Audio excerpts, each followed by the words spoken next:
नमस्कार शेतकरी मित्रांनो.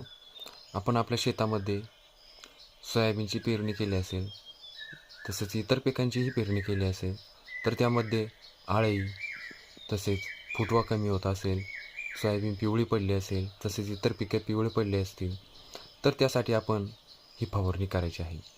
2 दिवसामध्ये आपल्याला रिझल्ट पाहायला मिळेल.